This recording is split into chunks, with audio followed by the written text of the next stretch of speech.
Jennifer లీ డాఫర్టీ, ఒక అమాయకురాలిపై జరిగిన మానవత్వాన్ని మింగేసిన దాడి. జెన్నిఫర్ లీ డాఫర్టీ నవంబర్ 8, 1979 పెన్సిల్వేనియాలోని లాట్రోబ్ అనే చిన్న పట్టణంలో జన్మించింది. ఆమె తల్లిదండ్రులు డెనిస్ మరియు రిచర్డ్ డాఫర్టీ. కొంతకాలం తర్వాత ఆమె తల్లిదండ్రులు విడిపోయారు. డెనిస్ తిరిగి వివాహం చేసుకుంది. జెన్నిఫర్కు 2 చెల్లెళ్ళు జాయ్, జేమీ మరియు ఒక స్టెప్ బ్రదర్ డేవ్ ఉన్నారు. జెన్నిఫర్కి ఒక అభివృద్ధి లోపం, డెవలప్మెంటల్ డిసబిలిటీ ఉండేది. ఆమెకి సామాజిక పరిచయాల్లో స్పష్టత ఉండేది కాదు, నిర్ణయాలు తీసుకోవడంలో దొర్లిపోయేది. చిన్నప్పటి నుంచే ఆమెకు తల్లడిల్లే పీడలు ఎదురయ్యాయి. ఆమెను తరచూ బాల్యం నుండి వేధించేవారు. పాఠశాలలో ఆమెపై చూయింగ్ గమ్ పెట్టడం, నెట్టేయడం వంటి హింసాత్మక చర్యలు జరిగేవి. ఇంటికి రాగా కంట్లో కన్నీళ్లతో వచ్చేది. ఒకసారి తల్లితో, నాకు కూడా సాధారణ అమ్మాయిలా ఉండాలనిపిస్తోందమ్మా అన్నది. స్వతంత్రంగా జీవించాలనేది కల. ఉద్యోగం చేసుకోవాలి, పెళ్లి చేసుకోవాలి, పిల్లలు పెంచుకోవాలి అనేది ఆమె ఆకాంక్ష. ఆమె చాలా మంచి వ్యక్తి. ఎవరో దురుసుగా ప్రవర్తిస్తే వాళ్ళు ఒక చెడ్డ రోజు చూస్తున్నారేమో అని నమ్ముతూ మళ్లీ మంచి చూపించేందుకు ప్రయత్నించేది. తనను హింసించిన వారిని కూడా ప్రేమగా చూస్తూ, మంచితనం కోసం ఎదురు చూస్తూ జీవించేది.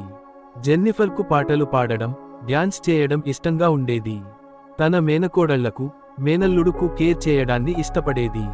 తన అంకుల్ లాంటి మెకానిక్ కావాలని కలలుగంటూ ఉండేది. ఆమెకు లసగ్నా, చీజ్ కేక్ అంటే మహా ఇష్టం. Horror movies, college football, wrestling చూసి ఆనందపడేది. 2010 నాటికి జెన్నిఫర్ తన స్వాతంత్ర్యం సాధించాలనే లక్ష్యానికి దగ్గర పడుతోంది. గ్రీన్స్బర్గ్లోని వెస్ట్ ప్లేస్ క్లబ్ హౌస్ అనే కమ్యూనిటీ సెంటర్లో లివింగ్ స్కిల్స్ ట్రైనింగ్ తీసుకుంటోంది.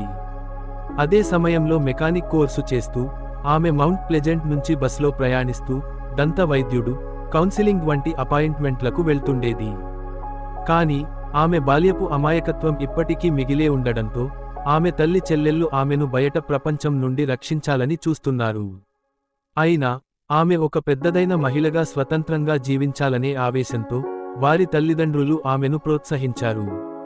కాని ఆమె పరిచయమైన కొత్త మిత్రులు వాస్తవంగా ఆమెకు ప్రమాదంగా మారబోతున్నారు. వాళ్ళు Angela Marinucci, Ricky Smirnes, Amber Maidinger, Melvin Knight, Peggy Miller మరియు రాబర్ట్ మాస్టర్స్. వీరిలో ఎక్కువ మందికి మానసిక, సామాజిక సమస్యలున్నాయి. ముఖ్యంగా రికీ చిన్నప్పటి నుంచే బాల్యం నరకంగా గడిపాడు. అంబర్, మెల్విన్ హోమ్లెస్నెస్ జీవితం నుండి పాయింట్ చేయడానికి వచ్చారు. ఏంజెలాకు 2008లో తలకు తాకిడి జరగడంతో ఆమె వాడే మాటలు, చర్యలు చాలా వ్యతిరేకంగా మారిపోయాయి. జెన్నిఫర్ మొదట అంజెలాతో క్లబ్హౌస్లో పరిచయమైంది. ఇద్దరూ స్నేహితులయ్యారు. ఏంజెలా ద్వారా మిగిలిన వారిని కలిసింది. జెన్నిఫర్తో రికీ అనుచితంగా ప్రవర్తించడాన్ని చూసిన ఏంజెలా అసూయతో మారిపోయింది. ఆమె భావించింది జెన్నిఫర్ తన బాయ్ఫ్రెండ్ను లాక్కుందన్నట్టు. దీనికోసం ఆమె ఒక పన్నాగం వేసింది.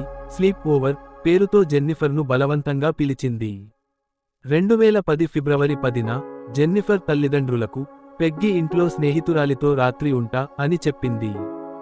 బయలుదేరేటప్పుడు తల్లికి మెసేజ్ పంపింది. నా కొత్త జీవితాన్ని మొదలు పెడుతున్నా, కొత్త మిత్రులతో కలిసి భయపడకుండా ముందుకు వెళ్తా. ఇదే ఆమె చివరి మెసేజ్. ఆమె మౌంట్ ప్లెజెంట్ నుంచి బస్సులో గ్రీన్స్బర్గ్కు వచ్చింది. అక్కడ అంబర్, మెల్విన్, రికీ ఆమెను తీసుకెళ్లారు. అక్కడికి చేరిన తర్వాతే అసలు రాక్షసత్వం మొదలైంది. పర్సులో ఉన్న డబ్బులు, సెల్ ఫోన్ తీసుకుని పాడి చేశారు.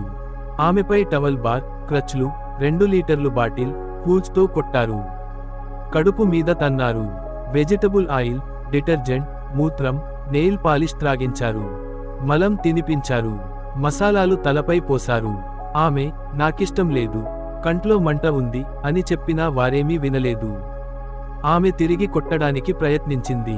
అంబర్ని తన్నినందుకు దాడి మరింత ఉగ్రరూపం దాల్చింది. ఆమెను క్రిస్మస్ లైట్లతో కట్టేశారు. తల గోపిపించేశారు. ముఖానికి నెయిల్ పాలిష్ పూశారు.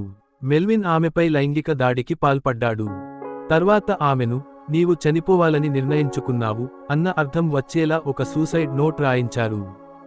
నా నీసెస్ మరియు నెఫ్యూకి మంచి ఆంట్ ఉండొచ్చు, నేనెవరికి అవసరం లేను, గుడ్ బై అని రాయించారు. మెల్విన్ ఆమెను కత్తితో పొడిచాడు. అయినా చావలేదు.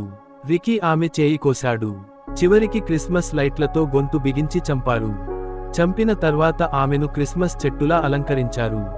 కానీ లైట్లు వెలగలేదని ఏంజెలా కోపడ్డది. దాంతో ఆమెను ట్రాష్ బిన్లో పెట్టి స్కూల్ పార్కింగ్లో పడేశారు.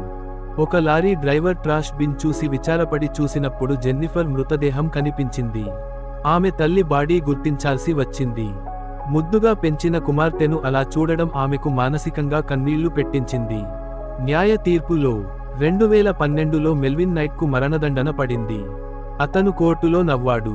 2019, 2020లో అప్పీలు చేసినా తిరస్కరించబడ్డాయి. జస్టిస్ డెబ్రా టాడ్ రిపోర్ట్ అదొక బార్బారిక్ ఘటన. నిస్సహాయ మానసిక వికలాంగురాలిపై 6 మంది రోజులు పాటు శారీరక, మానసికంగా పీడించారు. 2013లో రికీ స్మిర్నెస్కు కూడా మరణశిక్ష పడింది. 2017లో అప్పీల్ తిరస్కరించబడింది. అంబర్ మైదింగర్కు 40 నుండి 80 సంవత్సరాల జైలు శిక్ష విధించేలోపు ఆమె బిడ్డకు జన్మనిచ్చింది. ఏంజెలా మైనర్గా ఉండటం వల్ల మరణశిక్ష రాలేదు కానీ జైలులో ఉంది. మిగిలిన వారు కూడా శిక్ష అనుభవిస్తున్నారు. జెన్నిఫర్ కథ అంతమైనా ఆమె అమాయకత, ప్రేమ, విశ్వాసం కాలగర్భంలో విలీనం అయినా ఈ సంఘటన మానవత్వాన్ని తలుచుకునే ప్రతివారిని ఒక్కసారి తలదించుకునేలా చేస్తుంది. బాధితురాలిగా నిలిచిన జెన్నిఫర్ ఒక అమాయకురాలి కథ కాదు.